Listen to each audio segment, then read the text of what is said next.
I've delivered your package. I'm John Henderson, 32 years old.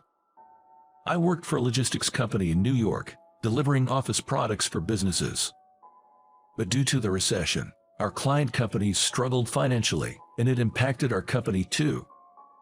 Eventually, the company owner, Morgan, who was already elderly, made the tough decision to shut down the business.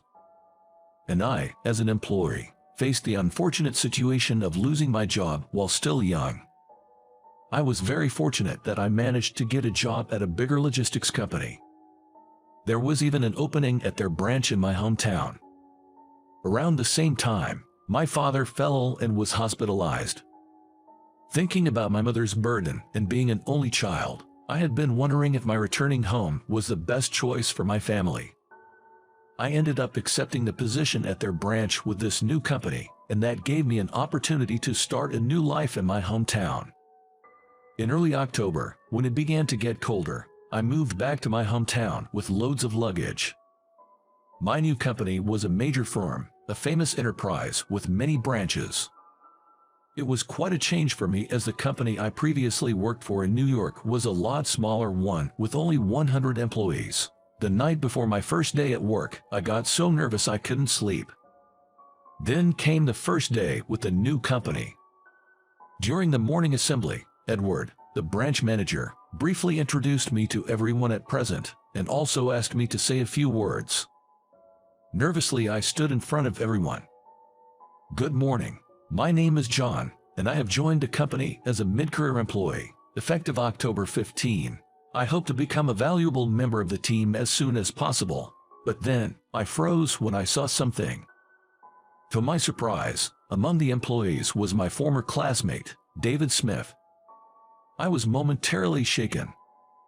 However, I managed to keep a smile and to finish my speech. I'll do my best to become a valuable member as soon as possible, and I'm looking forward to working with you.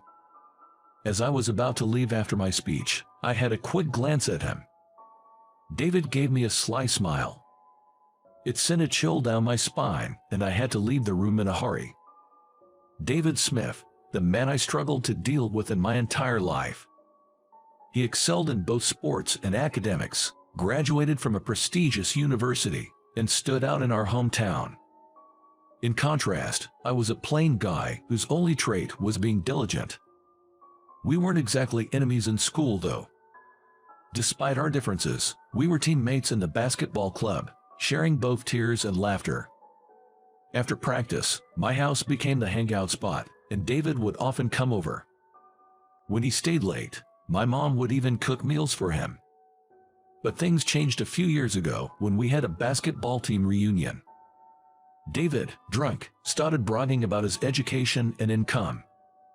At first, everyone listened to him with a smile, but the atmosphere started to grow tense after a while. Unable to bear it, I finally said, "David, let's change the topic." I tried to sound as cheerful as I could, not wanting to hurt his feelings, but David looked deeply annoyed. "I've always disliked your self-righteous attitude," he said, "and you, a high school graduate, dare to direct me, a university graduate. That's absurd. Don't order me around ever again." His tirade against me lasted 10 minutes, and everyone else left as they were unable to stand it.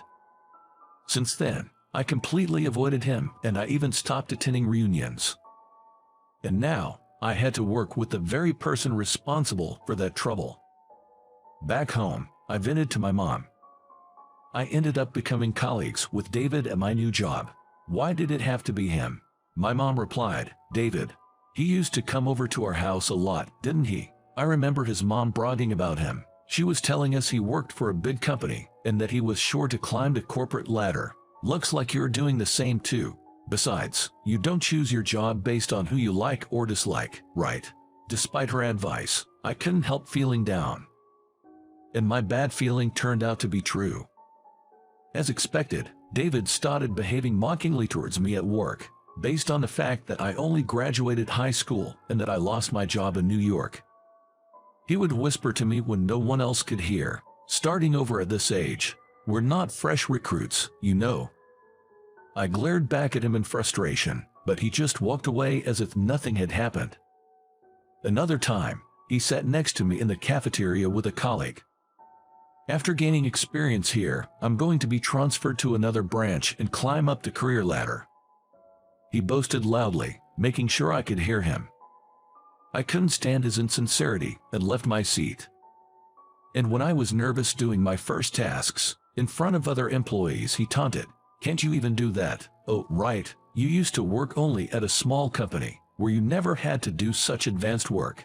High school grads are slow learners." He seemed to enjoy spreading the fact that I only had a high school diploma. Gradually, I started to dread going to work. But with my inherent persistence and seriousness, I clung desperately to my seniors so as to learn the job. I struggled initially with unfamiliar tools and systems and needed to be taught by my seniors. Of course, there were also many tasks I had to learn from David. So, no matter how unreasonable he was to me, I never lost my temper in front of him. Fortunately, since I was in the same industry as my previous job, I understood most of the work and learned very quickly. Enduring David's sarcasm, I gradually got used to the job and was able to handle most tasks within a few months. 6 months had passed since I started working for the company. A trouble occurred. A whole truckload worth of packages wasn't handed over to the driver, and we couldn't deliver hundreds of items that day. We received complaint calls all day, and we spent the entire day dealing with them. Edward and other superiors were furious. They were wondering who made such a mistake. That was when I found a note near the phone. November 3, Truck 3, please arrange driver. From the office, David. The scribbled note was clearly in David's handwriting. Probably he took the note but forgot to arrange the driver. I hesitated for a few seconds, but came to the conclusion the most important thing was to review internally while we inconvenienced our customers. I couldn't let personal feelings for David obscure the truth. I handed the note to Peter, our manager. This might be the cause. I whispered to him so no one else could hear. Then I went back to my desk as if nothing happened. Later, he went to Edward's office to report what the cause was for the catastrophe, and David was called into the office. Although it pained me to see him in trouble, I focused on my work. A while later, David, red-faced, came to my desk. "Come to the meeting area later. I have something to talk about, okay?" he said menacingly, then stomped back to his seat. His attitude made it obvious to everyone in the office who was responsible for the mistake. I knew he was probably just going to lash out at me in his frustration. I had no confidence in facing his tirade face to face. But at the same time I wanted to know why he disliked me so much. If someone else had reported it, he wouldn't have been this angry. Slowly, I headed to the meeting area, where David was waiting, clearly irritated. As soon as I arrived, he exploded. "What was that about earlier? Reporting my note to Peter. Is this your revenge for how I've treated you? Are you happy to embarrass me, a college grad, in front of everyone, you high school grad?" He ranted incoherently, raising his voice in anger. But I didn't stay silent this time. I was just following up on the cause of a mistake, and I would have reported it no matter who was involved. We may have been classmates, but now we're colleagues doing the same job. Instead of verbally attacking me all the time, why don't you grow up a little? I retorted, and David's face turned even redder, as if he was about to jump at me. If either of us made a move, it could escalate into a fight. Just as I was thinking this, we were interrupted. "David, isn't it about time you stopped this nonsense? You are terribly wrong." A voice suddenly came from behind me, admonishing David. David, standing in front of me, was utterly surprised, his eyes wide open at the sight of the person speaking. I cautiously turned around and, to my surprise, saw no one but Richard, the president of our company, standing right there. David managed to utter, with great effort, "Richard, why are you here?" The sudden visit by Richard caused a stir in the office. And the usually calm Richard spoke sternly, silencing the office instantly. Yes, it was rare for Richard to visit our branch for inspection. David, who was intimidating me, turned pale upon being overheard by Richard. Richard called us to the conference room. We knocked on the conference room door in silence. We were anxious about what he would say. Entering the room timidly, we found Richard had prepared lots of snacks and coffee for us. He warmly welcomed us when he started speaking in a relaxed tone. I believe, for a company, the most needed talent is someone who can earn people's trust. It's easy to know someone's educational background, but it takes a long time to understand if they are truly trustworthy. With that, he smiled warmly. Then turning to David, he continued, "That's why I want you to reflect on your actions from time to time. Think calmly whether your actions are earning you trust from others. And about hiring John, you see, he had the utmost trust of my good friend Morgan.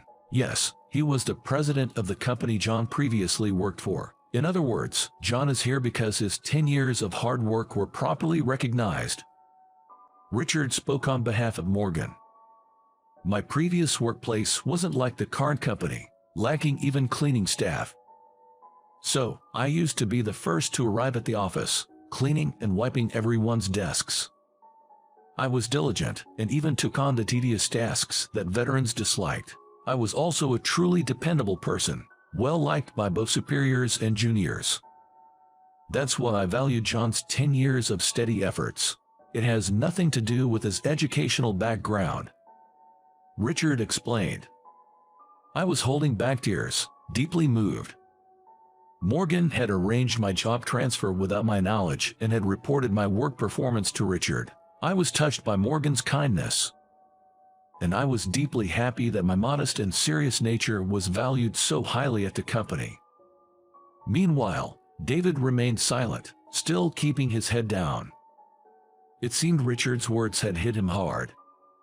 Probably his criticism of my education was already an issue in the company.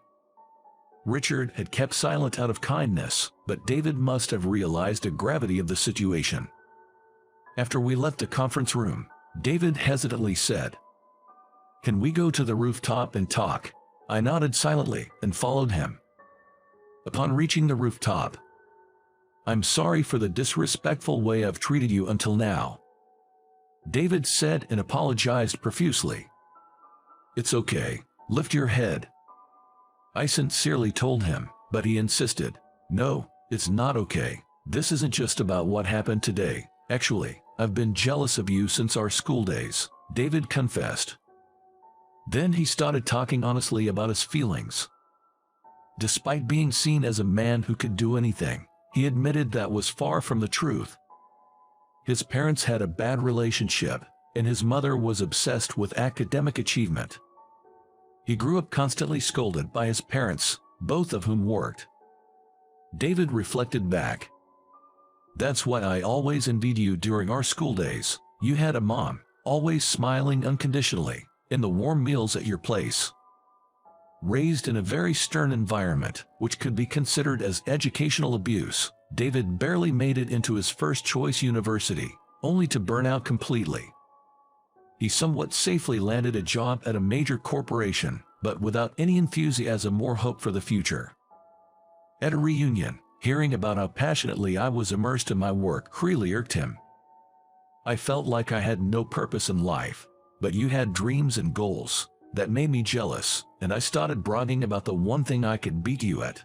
Yes, my education. I'm such a petty man," David admitted and then fell silent. He looked like he was holding back tears.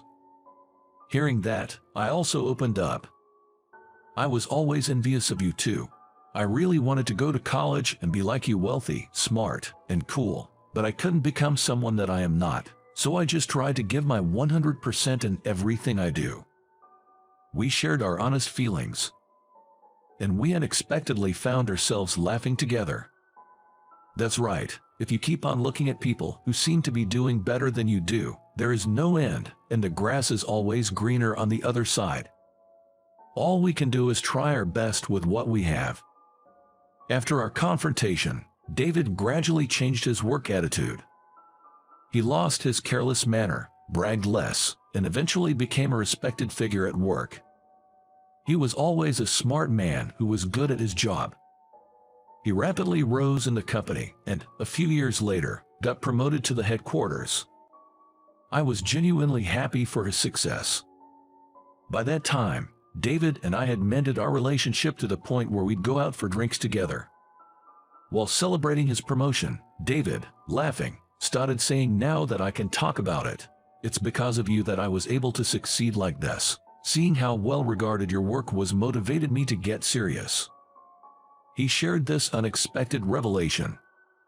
Apparently, our colleagues had been praising my work ethic.